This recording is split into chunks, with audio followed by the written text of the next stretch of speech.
Assalamualaikum warahmatullahi wabarakatuh. Alhamdulillah, dalam kesempatan ini kita masih diberi nikmat sehat oleh Allah Subhanahu wa taala.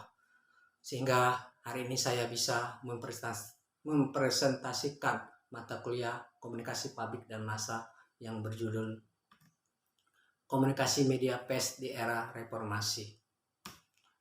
Presentasi ini saya resum dari jurnal yang berjudul Komunikasi Media Pers di Era Reformasi.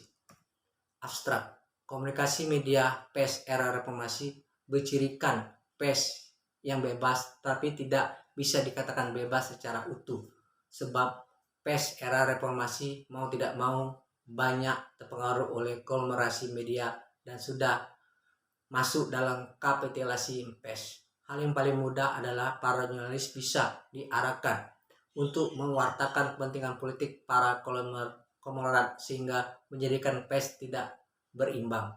Metode kualitatif studi literatur.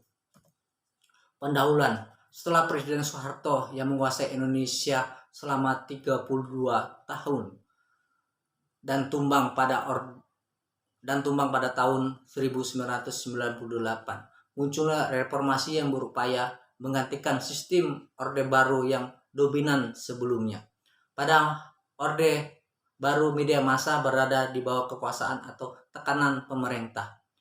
Reformasi memberikan arah baru Indonesia. Penelitian lain mengatakan ciri yang menonjol dari reformasi itu adalah adanya kemerdekaan dan kebebasan. Salah satu buah manis dan Orde Reformasi itu adalah kemerdekaan pers Arahap tahun 2014. Tidak ada tembok pembatas yang menghalanginya dalam membuat dan menyampaikan informasi kepada masyarakat. Relasi media dengan tiga institusi negara, masyarakat, dan pasar merupakan kajian yang erat dengan studi ekonomi politik tentang bagaimana negara, kelompok bisnis, dan berbagai kekuatan struktural dalam masyarakat berusaha mempengaruhi praktek-praktek komunikasi melalui media. Wahyuni tahun 2000. Teori komunikasi massa. Model komunikasi Laswell, siapa, pesan, saluran, penerima, efek. Menurut Jalaluddin Rahman, komunikasi massa adalah salah satu dari jenis komunikasi yang ditujukan kepada beberapa khalayak yang disebarkan melalui media cetak, majalah, surat kabar, elektronik, televisi, maupun radio, karena pesan tersebut disampaikan melalui beragam media massa. Pesan dapat diterima dengan serentak serta sesaat. Komunikasi tidak dapat dipisahkan oleh satu orang maupun dari media komunikasi dan proses komunikasi massa, karena menurut Litterjohn hanya media komunikasi yang mampu menghubungkan sumber dengan para khalayak. Karena itu, kecenderungan manusia untuk menarik orang lain agar menganut ideologi atau agama yang dianutnya merupakan salah satu sumber konflik terpenting dalam masyarakat. Ahmad tahun 2021. Dalam era reformasi, cara pandang semacam ini seharusnya bergeser pada bentuk komunikasi politik dua arah dan perspektif Laswell yang lebih menekankan terjadinya proses diskusi publik mengenai berbagai hal yang menyangkut kepentingan politik. Untuk menjamin terjadinya diskusi publik yang sehat, sebuah media harus bebas dari tekanan pihak manapun, baik negara, masyarakat, ataupun pasar, walaupun ada alasan naluriah manusia untuk komunikasi. Karakteristik komunikasi massa. Komunikasi terlembagakan. Karakteristik komunikasi massa yang pertama adalah komunikatornya. Kita sudah memahami bahwa komunikasi massa itu menggunakan media massa, baik media cetak maupun media elektronik. Pesan bersifat umum.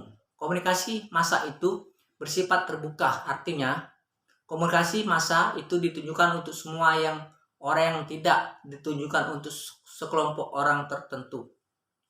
Komunikasi mengutamakan isi ketimbang hubungan. Setiap komunikasi melibatkan unsur isi dan unsur hubungan sekaligus. Dalam komunikasi massa, pesan harus disusun sedemikian rupa berdasarkan sistem ketertentuan dan disesuaikan dengan karakteristik media massa yang akan digunakan. Komunikasi massa bersifat satu arah. Secara singkat, komunikasi massa itu adalah komunikasi dengan menggunakan atau melalui media massa.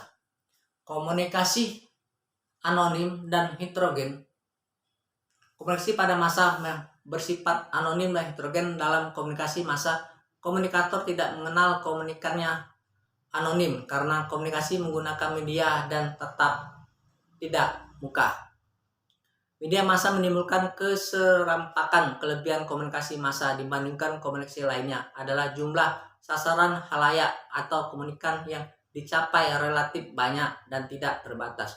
Stimulus alat indera terbatas. Ciri komunikasi massa lainnya yang dianggap salah satu kelemahannya adalah stimulasi alat indera yang terbatas. Umpan balik tertunda. Delete komponen umpan balik merupakan faktor penting dalam bentuk komunikasi apapun. Metode penelitian. Metode analisis isi teks dengan pendekatan penelitian kualitatif menurut Dezen Lincoln seperti yang dikutip dalam Padel 2021. Penelitian merupakan latar alamiah dengan maksud menafsirkan sebuah fenomena yang terjadi dan dilakukan dengan jalan melibatkan berbagai metode yang ada. Penelitian kualitatif berusaha untuk menemukan dan menggambarkan secara naratif kegiatan yang dilakukan dan dampak dari tindakan yang dilakukan terhadap kehidupan mereka. Pembahasan fungsi media massa di era reformasi. Informasi. Media massa berfungsi menyiarkan informasi kepada khalayak ramai yang hendak berlangganan atau membeli surat kabar. Tujuannya sebagai penerangan untuk masyarakat. Edukasi. Media massa menjadi media pendidik dengan tujuan meningkatkan minat baca masyarakat, terutama pelajar. Ketiga, kontrol sosial. Media massa telah menjadi alat kontrol sosial dan pilar keempat demokrasi. Media yang netral berarti media yang bergerak secara independen, kredibel, dan mandiri. Peran media massa. Pada Orde Baru, peran media massa dalam kehidupan masyarakat di Indonesia sangat terkungkung dan dikungkung oleh pemerintah yang berkuasa pada saat itu. Di era baru, hanya mengendaki media massa berperan dalam pemberitaan yang bersifat positif tentang pemerintah dan tidak boleh bertentangan dengan kehendak politik yang telah digariskan oleh pemerintah tahun 2006. Sedangkan pada era reformasi, peran media massa dan kebebasan pers dalam memberitakan suatu isu tidak lagi terkungkung dan dikungkung oleh penguasa, sehingga tidak jarang terlihat wartawan kebablasan dalam memberitakan sesuatu isu, baik yang bersifat umum maupun yang bersifat pribadi. Peran media pers di era digital. Menjaga independensi. Media pers harus menjaga independensi di tengah pengaruh konglomerasi dan kapitalisasi demi menjaga kepentingan publik. Adaptasi digital. Media pers perlu beradaptasi dengan perkembangan digital tanpa meninggalkan kaidah-kaidah jurnalistik yang sehat. Tanggung jawab sosial. Komunikasi media pers harus tetap mengedepankan tanggung jawab sosial sebagai pilar demokrasi dan kontrol sosial. Corak komunikasi media pers era reformasi. Reformasi kebebasan pers. Pada era reformasi, media massa mulai dapat bernapas lega. Media massa diperbolehkan untuk dapat mengekspresikan dirinya dengan kebebasan berpendapat meski tetap dengan aturan yang diberikan oleh negara. Tanggung jawab sosial. Secara normatif, komunikasi media massa pada era reformasi menganut teori pers yang bertanggung jawab sosial. Pers yang bertanggung jawab pada kepentingan umum yang didasarkan pada pasal 15 dan 17 Undang-Undang Nomor 40 Tahun 1999. Organisasi wartawan. Terdapat 4 organisasi wartawan di Indonesia, yaitu Pewarta Indonesia, IJTI, PWI, dan AJI. Organisasi ini menjadi wadah bagi para jurnalis dalam menjalankan profesinya. Pengaruh konglomerasi media, kepentingan bisnis, pencitraan politik, kapitalisasi pers.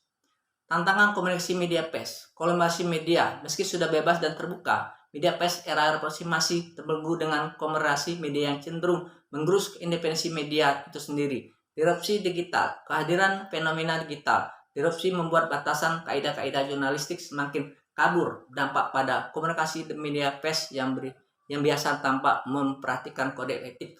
Kapitalisasi pers.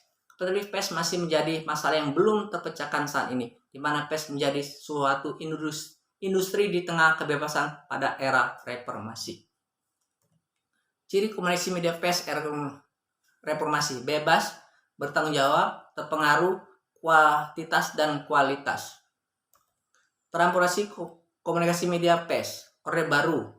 Pada masa Orde Baru, media massa berada di bawah kekuasaan atau tekanan pemerintah dengan fungsi yang terbatas. Reformasi membawa arah baru pada media pers dengan menekankan pada kebebasan dan keterbukaan untuk setiap orang berpendapat.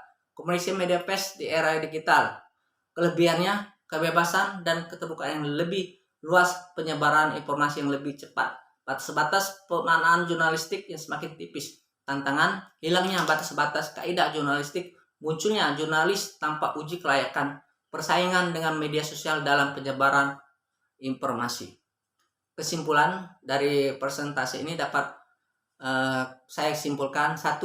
Komunikasi bebas, tapi tidak sebetulnya komunikasi media pers era reformasi bercirikan pers yang bebas, tapi tidak bisa dikatakan bebas secara utuh. Masih ada pengaruh konglomerasi media dan kapitalisasi pers. Kuantitas dan kualitas. Komunikasi media pers cenderung menekankan pada kualitatif dibanding kualitas akibat fenomena disrupsi digital. Tantangan baru, komunikasi media pers era reformasi menghadapi tantangan baru seperti konglomerasi media, disrupsi digital, dan kapitalisasi pers. Demikianlah presentasi saya pada kesempatan ini. Saya akhiri dengan lafaz alhamdulillahirabbil alamin.